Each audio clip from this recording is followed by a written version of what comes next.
Good day. This video is just a quick guide to Sherpa. So when you go to the My Sherpa website and you've registered an account, you can use those details to log in. Once you've logged in, it'll bring you to this landing page. Here you can manage everything on your profile. First, we need to add a business unit. To do that, you need to go to your name. Then you go to My Business Units. Here you can add all your business units, be it a farm, packhouse, processing plant, etc. You can add them by clicking Add Unit and filling in the relevant info. You can also assign specific users to each of your business units by clicking Assign Users. Once you've done so, you can go to the dashboard. The dashboard is just an overview of all of the sections in Sherpa, and it shows your progress in each of them. Now we can go to the strategic assessment. Depending on if you selected light or full assessment, that will appear here and you can just click on it. Here you can see an overview of the strategic framework with each of the specific characteristics. Each characteristic has various sections with questions in each of them that need to be answered. If you haven't answered a certain number of questions in a specific section, that number will appear here in red. Once you've answered all the questions, it'll turn green, and once all of the section's questions have been answered, a little green tick will appear next to the characteristics up here. So regarding the questions, if you'd like to know more on a specific question, you can click on Refer to Guidance. And if you want to answer a question, you simply just slide this little ball to the relevant answer. To know more on the answers, you can just hover over them for a description. Once you've answered all of the questions for each of the sections and each of the characteristics, you can move on to reporting.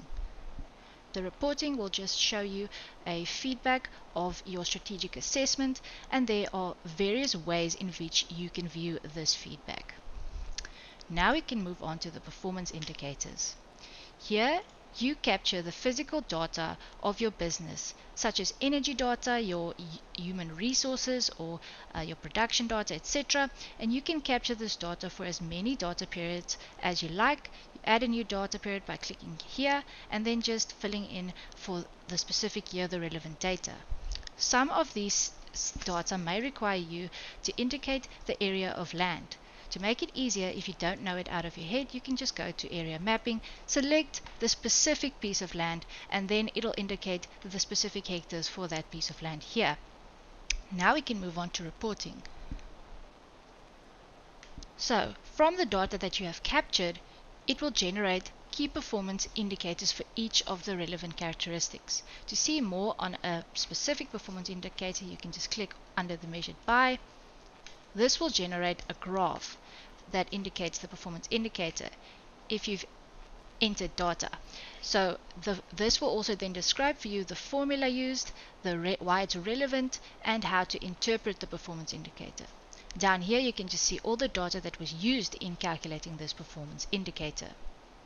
Here you can also see a trend line and a visual representation of has this specific performance indicator become stronger or weaker over time. Now we can go to My Actions. Here you'll see a side-by-side comparison of your strategic assessment and the performance indicators from the data that you entered. Here you can see also where in your business unit the weakest links or weakest areas are, and then you can decide which ones you would like to prioritize first. Once you've done so, you can put in place certain actions that you want to help you improve those specific weak areas in your business. For these actions, you may assign specific tasks, and those tasks will be listed here. Then you can go to reporting, and it'll show you a nice little visual representation of your progress that you've made in achieving each of these actions and tasks that you have captured over here. Lastly, we have the standards. The standards are only available for those who selected to do the full strategic assessment. The standards that you selected for your business when opening the business unit will appear here, and this number just indicates those control points in the standard that you are not yet complying with. To view more on that and the specific control points, you can just click View.